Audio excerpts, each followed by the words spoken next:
kasih kerana hadir ke forum kami pada hari ini yang bertajuk Pemasaran 3M dalam kalangan pelajar. Jadi 3M dalam konteks kita pada hari ini ialah membaca, menulis dan mendengar. Ketiga kemahiran ini amat penting bagi murid memahami pembelajaran mereka serta memudahkan komunikasi harian mereka. Jadi membaca ini memudahkan murid untuk memahami ilmu dan menulis pula membantu mereka menyampaikan idea yang jelas dan tepat. Dan mendengar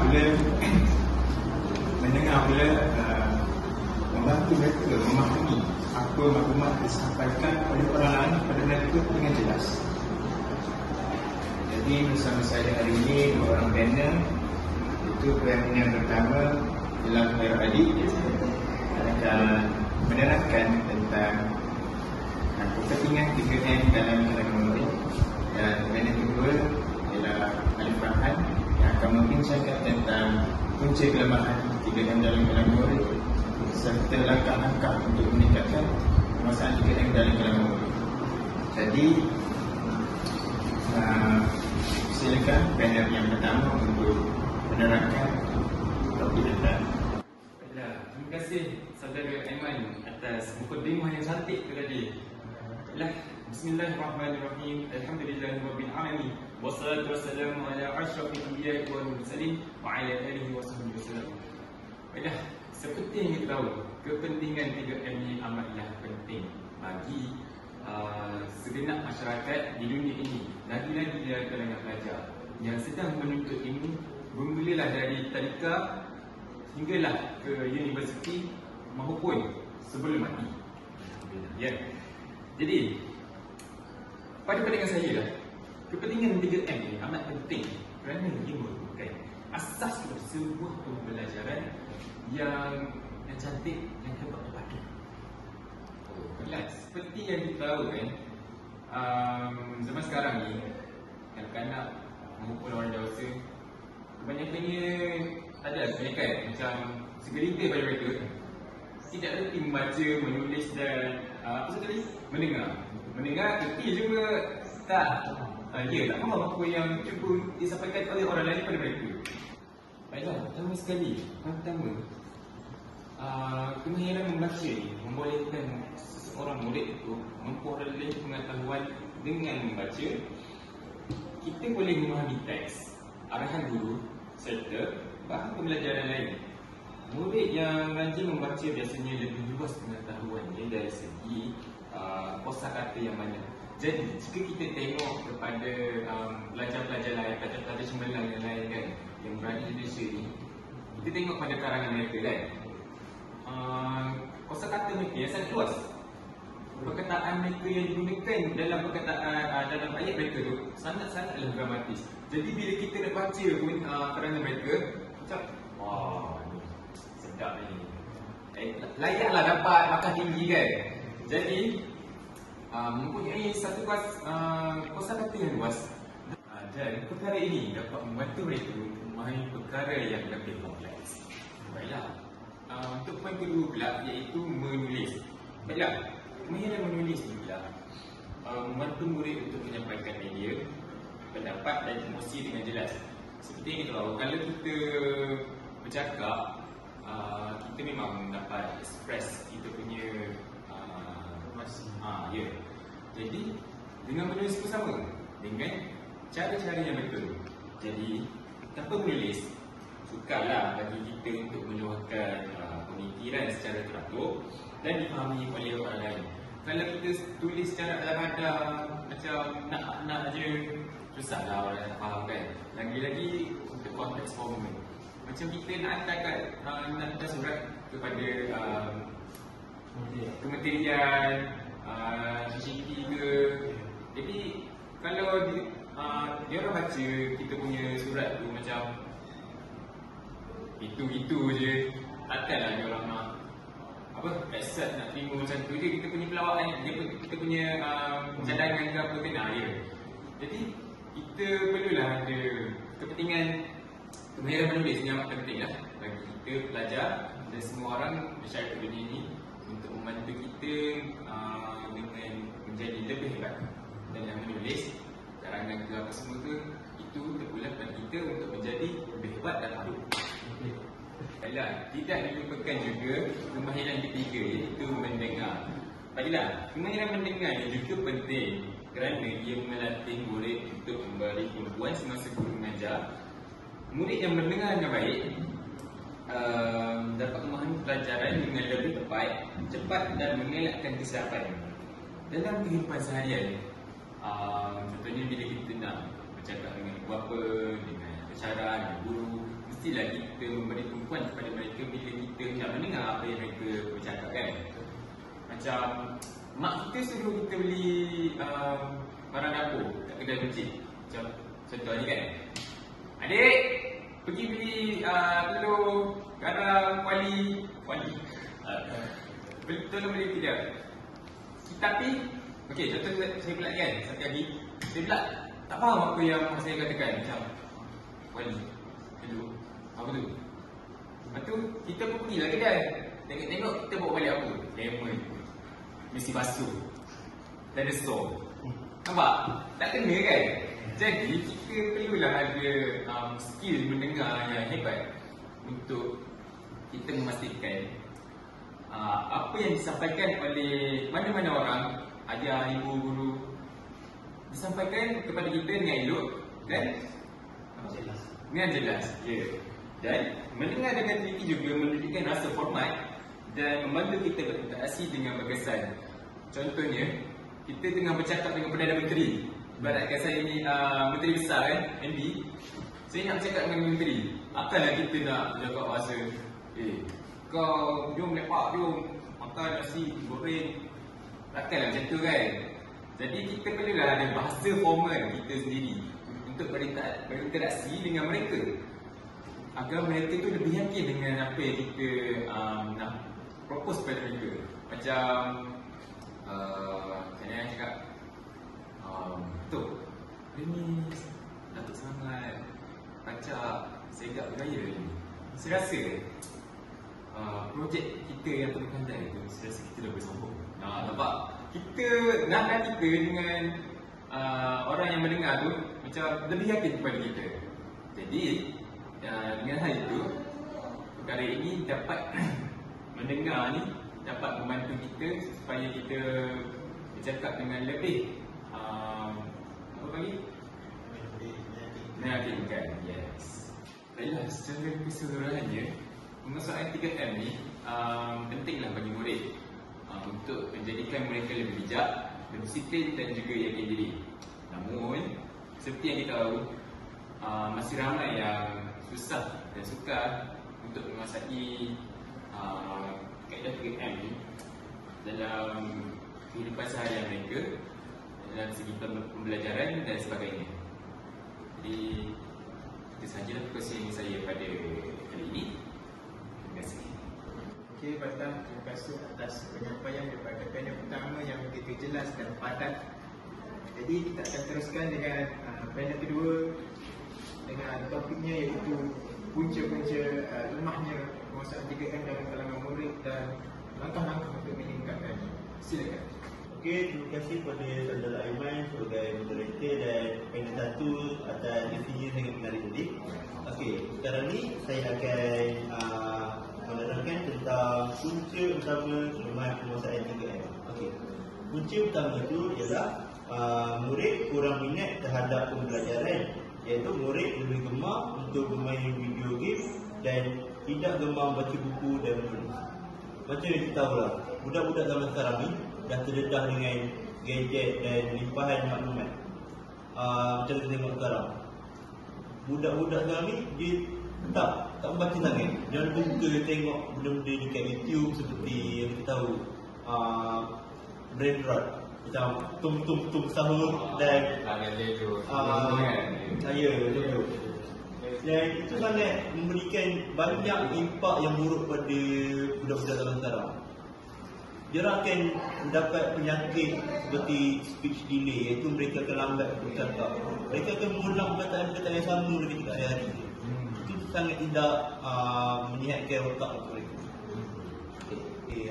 Selain itu, poin kedua, sekitaran keluarga dan sekolah juga mempengaruhi kemahiran 3M murid-murid ini.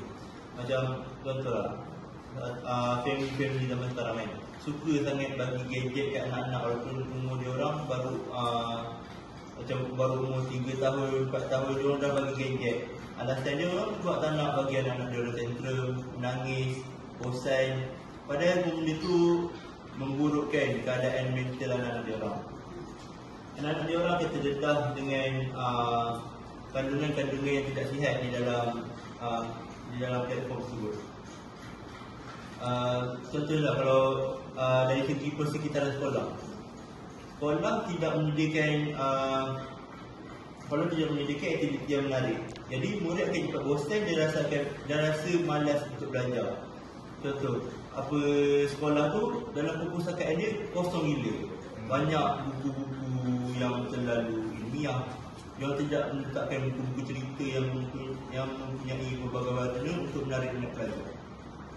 Jadi murid-murid tidak akan berminat untuk membaca. Macam kita tahu zaman sekarang ni zaman PAK 21, pembelajaran abad ke-21. Murid-murid berminat untuk belajar dalam talian seperti menggunakan tablet, telefon. Memang telefon dan tablet tu ada keburukan, tetapi kalau kita gunakan dalam untuk tujuan yang baik, maka baiklah kesannya. So lain yang dapat menyebabkan seseorang murid itu lemah dalam 3M ialah murid zaman sekarang ni menggunakan teknologi secara berlebihan. Murid kini lebih suka mendengar muzik atau menonton video pendek berbanding mendengar dengan fokus semasa guru mengajar. Macam zaman sekarang ni ada banyak aplikasi yang budak-budak sekolah rendah maupun sekolah boleh akses, macam short YouTube, Reels KNG dan TikTok.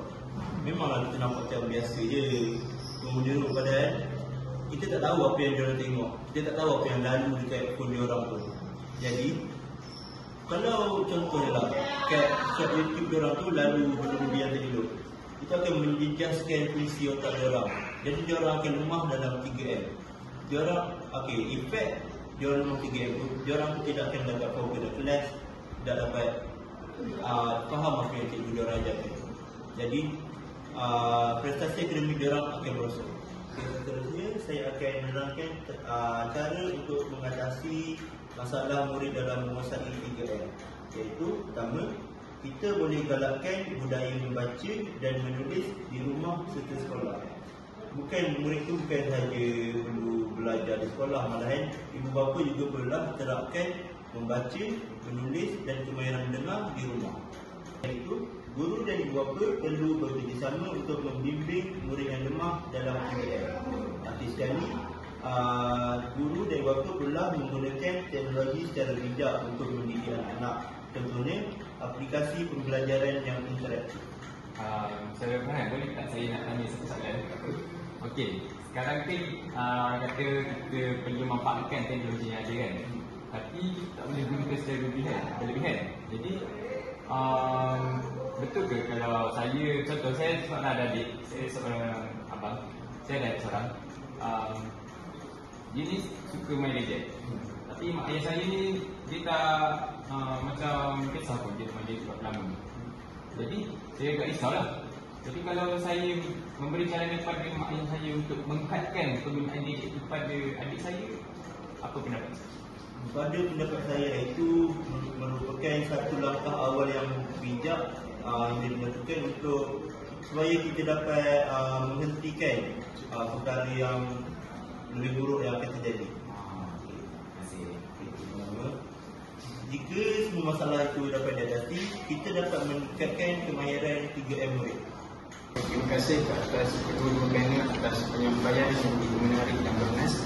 Jadi daripada perbincangan tadi kita dapat simpulkan bahawa kemahiran 3M ini amat penting bagi memastikan murid dapat belajar dengan berkesan.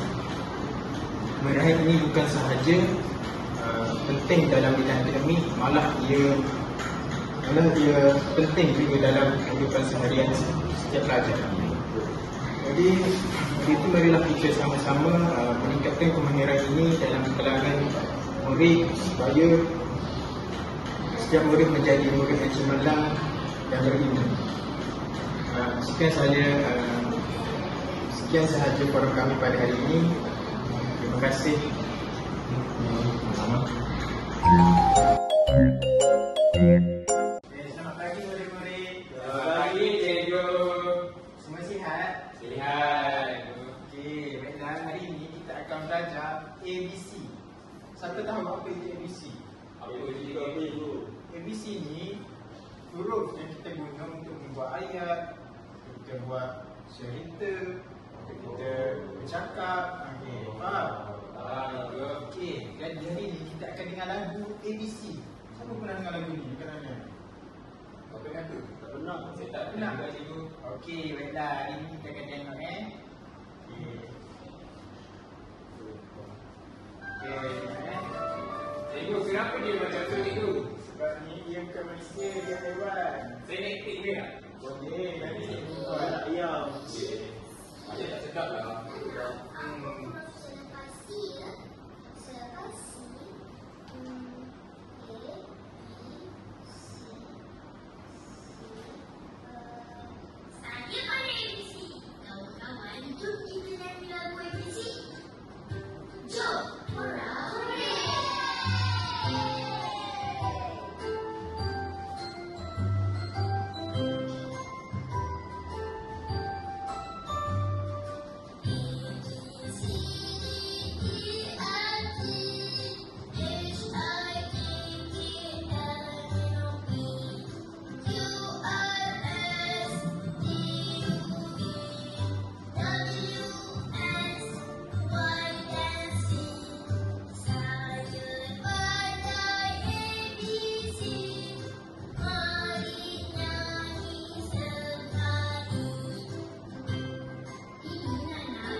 Seronok cikgu nak tanya soalan boleh? Okey, cikgu nak tanya Adik lah. Adik, lepas huruf A apa ni? Lepas huruf K. A. Huruf A. Ya. Huruf A.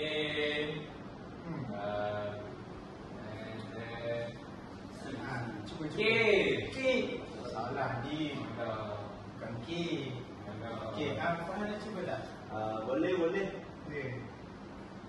Lepas huruf A, huruf B. Betul, tanya.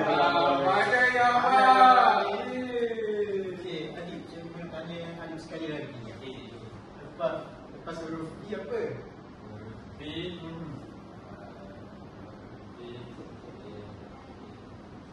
C itu. Okey, betul. Kalau semua dah faham, cikgu rasa sampai situ sahaja pelajaran kita pada hari ini. Murid-murid boleh balik rumah dan cuba dengar balik lagu ni untuk praktis lagi supaya lebih lancar, dan esok cikgu akan tanya balik. Okey? Cikgu. Ya, apa? Masih tak ada jenis. Adik, apa Adik? Macam tanya Adik apa dah? Balik bodoh. Apa dah? Wait dah. Kau ni apa dia tu? Alah, aku ni. Tak apa. Nanti aku datang rumah kau. Wah, betul kau nak datang rumah aku. Betul, kita dengar sama. Jom. Okey, bagus lah Fahani. Cikgu saya ni kan. Okey. Ni keret tu. Adik. Terima kasih semua.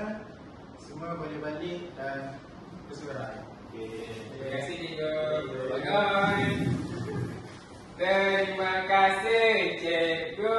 Terima kasih, cikgu.